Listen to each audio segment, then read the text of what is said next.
Hi, everybody, and welcome to the Titans of Publishing show. I'm here with my colleague, Marc Harty. Say hi. Hi. Um, Hello. Bonjour. and I'm Bill Davis, and we're actually going to talk about what we had talked about last week, just a continuation of the chat. Where last week we talked about tools that online publishers use to get work done and be more productive and that kind of stuff. So we're just going to kind of continue along that theme, and in that light, I've titled this episode, and let me see if I can get this right. Tool time times two. So this is our second go at this, and I'm not going to say that more than once fast, because I can't. At least we didn't do this on Tuesday. It's Tool Time Tuesday. Times two. Times two. All right. So, just as a recap, last week we talked about some neat productivity tools like Brain.fm, which is a music app that you can listen to on your headphones, and when you really need to focus, it's really good. We both use that app. Some other ones we talked about were what? You can chime in, Marc, any time because I'm drawing a blank. I mean, this is a week ago. That's like ancient history for brain. I know. So you posted a list. So I didn't reserve my brain cell capacity because, like, Bill's done a list. So Yes. so you'll find it in the timeline. So another really good tool that I mentioned last week was a tool called Everything, and it's a really good. It's a better alternative to Windows, the Windows search function, where if you know any part of a file name, you type it in the box, and it returns every file with that snippet in the file name, and you can restrict it based on what drive you think it might be on, or by file type, like whether it's a JPEG or a .doc or whatever. Another tool we talked about was my all-time favorite, which is called Spartan Multiclip. Now, it's not a free tool. I think it costs $8 or $12 or something like that. But I use it literally dozens and dozens of times a day because I find myself copying and pasting a lot of stuff over and over again. And I used to use what did they call that? RoboForm or whatever, and it was a really neat form filler. Well, I found this to be just as effective, but it serves multiple purposes, not just filling forms. So there was that. But today, I think we want to get into some more hardcore type marketing tools, and specifically tools around, how should I say this? Words. Tools around words. I like it, and it's technically accurate. So. Yes. So I'm going to let you take it away, and I'll chime in where I feel necessary. But go ahead, Marc. Okay. Well, thank you, Bill. And, I have to say, I mean, this is one of the things that I really enjoy because there's so many things out there. And a lot of times, who has time to look at it, sign up, install, test. So hopefully we can be of value to save you some time, because we're only using tools that we recommend we use every day in our own businesses. So that was the, I guess, disclaimer portion. So my first tool is something that, even though I am a writer by background, I was a advertising marketing copywriter for the bulk of my career at ad agencies and a creative director. But sometimes writing doesn't come as easily for other people like it does for me. And Bill, you're pretty good at writing too. So the fact that we actually use these tools to enhance our writing should tell you something. So my first tool is it's free. It's just just a nice little app. It's there's a program called CoSchedule, which is a way you can kind of schedule your social media posts and kind of do things in an automated fashion. But that's not what I'm going to share with you. They have a headline analyzer.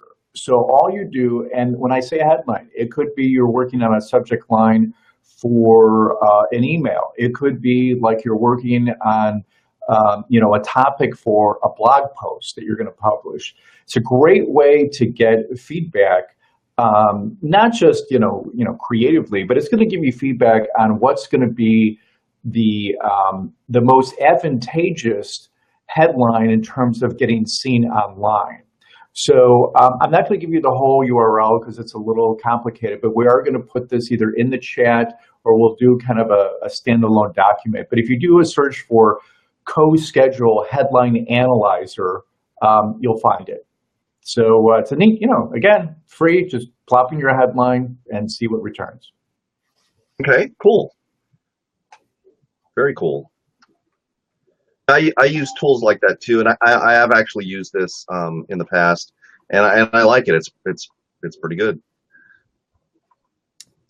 You want me to keep going, or do you want to toss in a tool? Why don't you keep going? Because the tools I'm going to talk about today are not necessarily just based around words. Okay, well then, all right. Well, that's good to know. So, all right, I have two tools that do somewhat of the same function, but in different ways.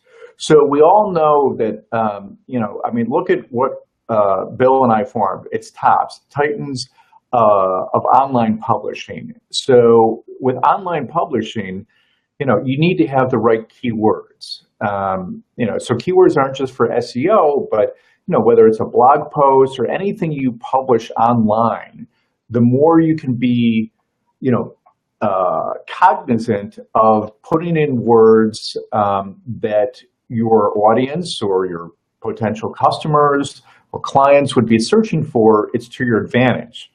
And it's funny because I remember in the good old days, in the Wild West days of search marketing, about the only keyword tool around was Google AdWords tool. Yep. It was okay, but it hasn't really changed a whole lot. Over the years, and frankly, I think sometimes it doesn't even report correctly. I think a lot of times it doesn't show maybe not as competitive keyword phrases. So anyway, I have two keyword tools for you. And one is more instant gratification. The other one is a little bit more when you're doing a search for a lot of keywords. You could put a bunch of keywords in and see what returns. So the first thing is called Keywords Everywhere, keywordseverywhere.com. And basically what that is, it's an extension. So if you use Chrome or if you use Firefox, just install the extension. And what's really cool is if you put in a search phrase, let's just say, I just went for a dentist appointment yesterday, and I live in the Nashville area. I actually live in a suburb called Hendersonville. But let's just take the bigger city. If I put in the city Nashville dentist and I had keywords everywhere, it's going to show me how many searches per month for Nashville dentist. It's going to show me what is the current pay-per-click cost for that. And then if I scroll to the bottom, just your regular search results in Google or whatever search engine you use, it will also show you similar keywords, what that number of searches are, and what the cost per click is. So how to use this tool? You have a one-shot keyword. You're just curious. How many searches? And obviously, the more money that people are willing to pay if they're running an ad for that keyword, the more valuable that keyword is. So I'm just curious, Bill, have you used or were you familiar with Keywords Everywhere? No, that's new to me, so that's pretty cool. I'm going to check it out. Okay. All right. So I just got to find, I do some SEO for different clients. And so I found this, if I'm just curious, I just want to see kind of, I'm working with some personal trainers in the Houston area. And so, I'm just kind of doing some really quick searches. And for that purpose, Keywords Everywhere is great. Now, let's say you want more data. And you don't like a lot of the metrics the way these online apps show because it's all text and it looks a little bit overwhelming. Well, then this is the keyword tool for you because visually It makes it very easy to understand what keywords are getting what results. It's all kind of got a nice color palette. And right now, there's a sense of urgency. Right now, it's still free, so it's actually going to be rolled up into a bigger search marketing app at some point. But that one is called KW Finder. KW Finder, FINDER.com.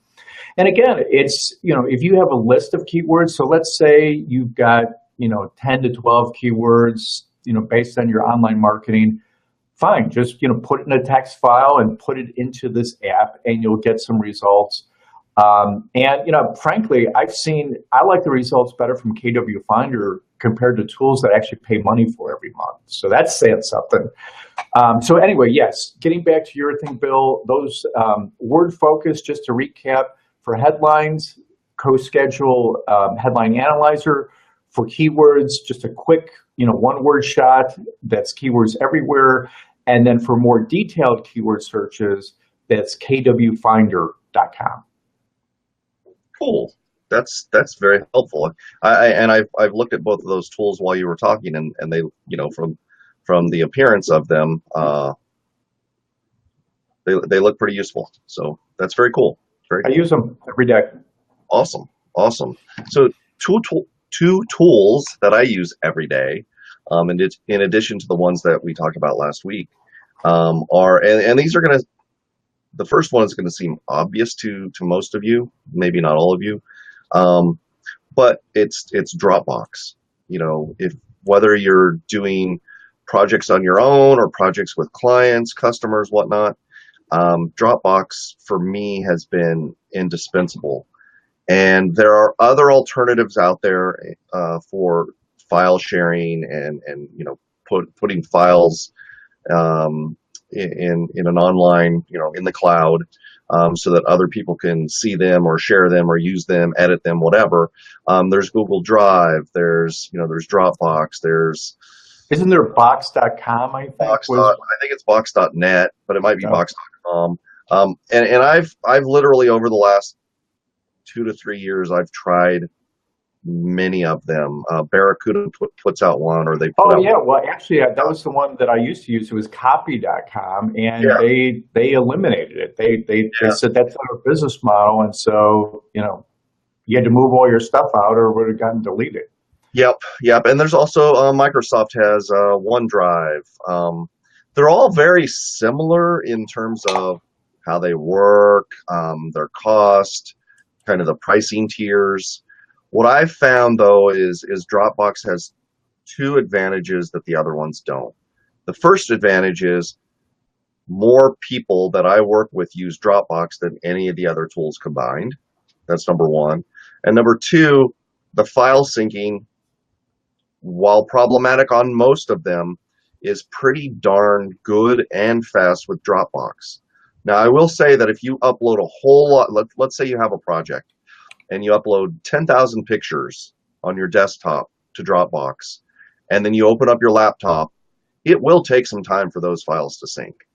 And not only that, it may make your laptop slow way down. So what I do, for example, if I'm going to go to a client meeting and I have to upload a bunch of files, especially if they're big files or take up a lot of space, what I'll do is I'll just open my laptop as I'm working on my desktop, because I do most of my work on my desktop, and I take my laptop with me to client meetings. I'll just open up my laptop and let it sync while I'm doing other things, rather than upload all those files, get in the car, go to the client meeting, open up the laptop, and sitting there waiting for things to sync. Now, that's a better situation than what I found with Google Drive. I really, really wanted to love Google Drive. Me too. I use Gmail. I use everything Google. I mean, everything that Google puts out, I use in some form or fashion, it seems. And I really wanted to like Drive. I still use Drive, kind of as a backup. And I do have a few clients who prefer Drive over Dropbox. But I have found that their file syncing is absolutely horrible. Like it could take a couple days to sync what takes 10 or 15 minutes in Dropbox. No rhyme or reason. I've looked into all the settings. I've looked all, high and low on the internet for, how you can optimize this stuff, and it's just that's just the way it is. I found it to be completely like unusable. But for onesie twosies, it's fine. Um, moving on. The next tool Oh, I use. wait, Oh, wait, wait, wait, yeah, wait. Question, because I have a love-hate relationship with Dropbox. But stepping away from Dropbox, I'm curious, um, because I think people maybe misuse apps like this, and I'm just kind of curious, Bill, in terms of how you use it, how your clients use it, how your colleagues use it. In my mind, and granted, maybe if you just want to throw a lot of money at the problem and get like, whatever, 100 gigs or something, but I would use uh, Dropbox as more file sharing, not file storage, because I don't know. I mean, it's good to have your files backed up. Not. I have an external backup drive. I actually have several, but I'm just kind of curious. Before we move on, what's your philosophy on what app, file sharing versus file storage, or do you use Dropbox for both? I use Dropbox for both. Um, one thing that I will say about Drive that's really neat is not necessarily just Drive, but the apps that are kind of contained within Drive. All the Google apps like Google Docs and Sheet. Right. Yeah, I I like that too. really like being able to work on those with a client on a chat, on like a video chat where we're screen sharing, and I can see what he or she is doing, and he or she can see what I'm doing, because the updates you make to, say, like a word processing document, a Google document, um, you can see what the other person is typing on the fly, like in real time. You don't get that with with Dropbox. Um, so I like that, but I actually do use Dropbox as storage and sharing. Um, the storage piece of it gets a little dicey because um, they calculate the storage kind of in a weird way, so that every time you share something with somebody, it kind of like eats your available space by two. Mhm. Um, so I don't like that part of it. Um, but all in all, and I'm a pretty heavy user. I think I'm using the 100. I want to say the no, I'm using the 1 terabyte plan, um, Mm. and I'm finding that's not enough. But they don't have, unless you go like enterprise, they don't have anything in between. So um, anyway, yeah, I use it for both. I don't know whether I'm misusing it or not, or it's Well, working for me. Well, let me ask you another question. I ran into this where um, I was running out of storage capacity on my laptop. When you upload something to Dropbox, that doesn't remove the amount of, whatever that, let's say you have a video. I mean, I had like three videos that were, over a gig. It was like 1.5 gigs. Now, if I upload that to Dropbox, that's not removing the 1.5 gigs from my hard drive, is it? Because Dropbox is syncing with my hard drive. So that's kind of an important point that I think people sometimes overlook, is that they think, oh, well, it's off my computer, so it should free up some space. No, not exactly. That is very true. But that, the flip side to that is now you have your file in two places. So if you screw And it up, you can go get it from somewhere else. and you have instant access Yeah, to, because we all know there are horror stories about, crashes and, losing data. So yeah, so yeah, and that's probably why it's configured that way. So, yeah. okay, so I'm done grilling you on Dropbox. You can All right. move on to your next app. So the second tool I use, and it's one of those tools you have to pay for. I don't remember how much it was. It wasn't very expensive, like maybe 25, $30 if I remember right. And that's called Snagit. They're the same people, TechSmith, who make Camtasia, which is your video. Screen capture. Yeah, Snagit lets you capture. I use it. I probably don't use it to its fullest capacity, but I use it for simple screen grabs. If I want to take a screenshot of this screen here, I can do it. And you can draw a boundary. You can set a size. And then you can annotate the image, where you can put arrows or put text over things. And it's just a really quick and simple way to capture screenshots. I use it a lot, and I really like it. And it doesn't seem to be a resource intensive. It just works. In the past, I've used other tools. I think there was a built-in one with Windows 7. Yeah, I use that. It's the what is this? It's just like but it's just a very simple. I mean, snipping tool is. Yeah. That's it. That's it. Yeah, and That gets the job done. it's like it's not just Snagit Lite. It's like barely even comparable to Snagit. Yeah. Can I share how I use it? Because I think believe me, I don't think you could exhaust all the features with Snagit.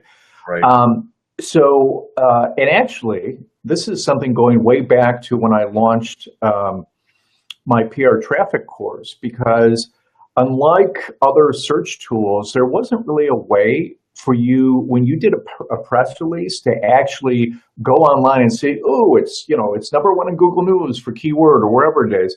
So I would actually use Snagit to just do a capture of where that search ranking was. And that gets to another feature too, because instead of just capturing the window, if you need to capture the entire page, it has what's called a rolling screen capture. Well, it'll just keep going. So I use it for that. I also use it for my swipe file. If I see a sales letter, that long traditional sales letter, and I'm like, hey, this is really good. This is a good resource when I'm writing my sales letters. You can use Snagit, and it will capture everything from top to bottom. And then one other thing, which it's there, but I think a lot of times people overlook it, is I even use it for a quick screen capture tool, or even on-camera tool, like you would use for Camtasia. So if I wanted to do just a quick on-camera, 3-minute video, I can launch Snagit. It's very easy. It's very low tech compared to some of these other video apps. And, you can output it and format it in whatever, video format you want. So those are, and again, I know we're probably both just scratching the surface, but it's definitely worth it. I've probably had it for over 10 years, and every time they come out with an upgrade, I pay for it. So we're getting a few comments here. They're making me chuckle. So, it's good we're not doing the after hours edition, because then we wouldn't be wearing shirts. Exactly. That's funny. Thanks, Andy. That made me chuckle. He said, "Where did you get that shirt from?" Which is funny because there's two shirts here. Yeah, that's just funny. Well, we could have a shirt off. Literally and figuratively. Yeah. So, are there any other tools, any tools that the viewers use that they want to type into the chat box? I'm afraid. Yeah. Well, while we're trying to get ourselves back on track. See, it was a test. It was a test, and we failed the test. Somebody said, "What, like that shirt," and we got totally okay. Off track. So now you're on the spot because Andy says I meant the blue one. If I had an affiliate link, I'd put it in there. Oh, that's awesome. let me think about.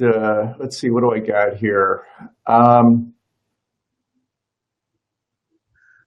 I mean, I can still come up, with some other tools. Now, yeah, okay, we opened the door, but on the plus side, there's more engagement. So, I mean, it just, clothing choices, getting lost in those blue eyes. Yeah, I it's was, actually the glasses. They're yeah. computer blue light reflective things, but my eyes are actually green. um, but yeah. Uh, all right. So, what else you got? Anything? I'm wondering if, let me just give you one more.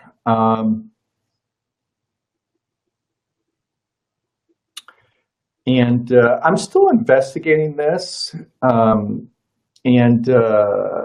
actually, it's the stimulus for this was both Bill and I are big fans of AppSumo. AppSumo always comes up with these amazing deals. Software. A lot of times they're monthly programs, but AppSumo will give you a lifetime deal. And they had some accounting software. I'm like, oh boy, who gets excited over accounting software? But it was called Billy, and I still may get it. But I started looking around, and I found another competitive app, which looked really good, and they had a 14-day trial called and.co. And what's cool about that is I mean, it allows you to set up online invoices and payments. And, if you're a marketing service provider, and granted, this isn't directly related to publishing, but, you got to pay the bill. So if you're publishing content, maybe you're publishing content for clients, this is a nice, systems operations app that you can add to your arsenal, and instead of just kind of doing things the old-fashioned way, like Excel or Word or some other things. And then, I don't know what possesses me, but I'm always looking for something as an alternative to, like QuickBooks. So, Yeah. and it does provide some really nice, visually appealing way of looking at your money flow, what's coming in, what's going out. So, Yeah. and co. Yeah. Many years ago, I used QuickBooks, and oh my God, it sucked. I Yeah. don't know. I don't know how it is now, but it was just a bear to set up, and it was hard to use. Yeah. Yeah, I mean, I still use TurboTax, and that's easier. But yeah, QuickBooks. I've hired people to say, "Help me understand QuickBooks." Yeah, I actually use for my invoicing. It's a local company. I mean, they're worldwide, but they're based in the town next to me, called Zoho. You've probably heard of them.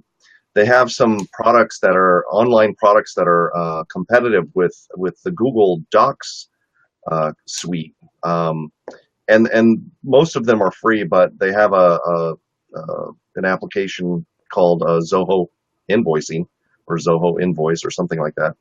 And I think it's $8 a month or something, but it's very easy, intuitive.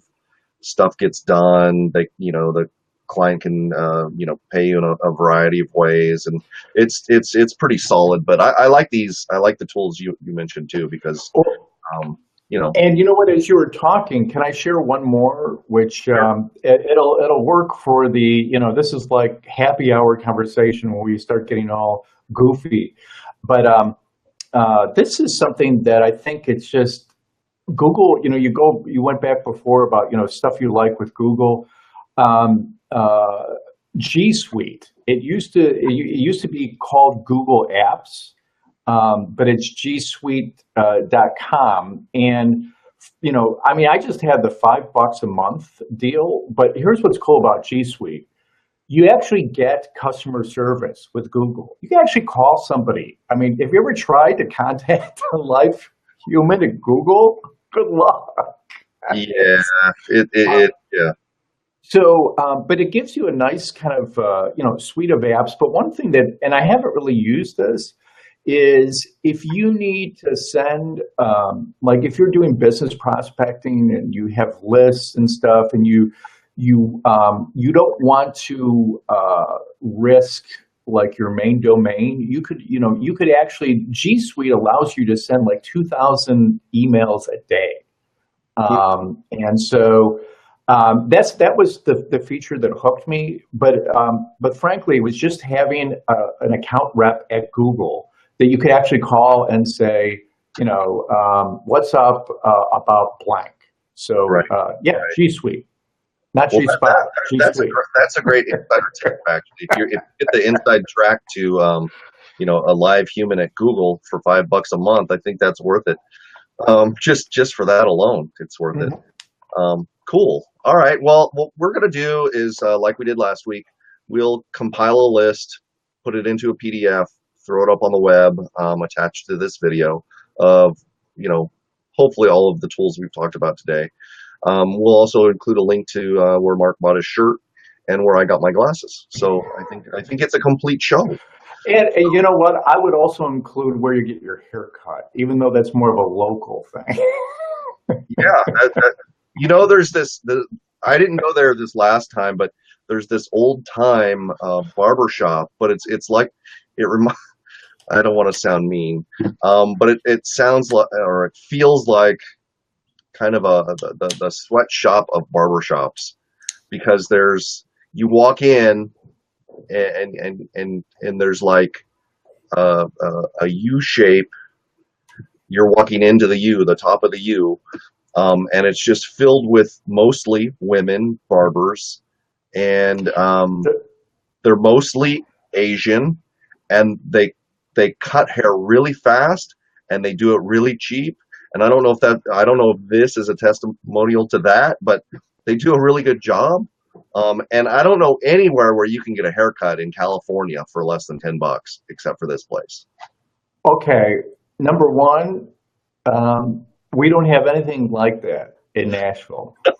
However, I will tell you that I've traveled extensively in Asia, and when I was in China, the woman I was traveling with, she was getting her hair cut and styled, and so rather than just me sit around, she paid for me getting it not cut, but just shampooed and blow dry. But here's the big shift from what you would typically get here. Now that was around $10 US, but what I didn't know is with that I got a head, neck, and top shoulder massage, which was amazing.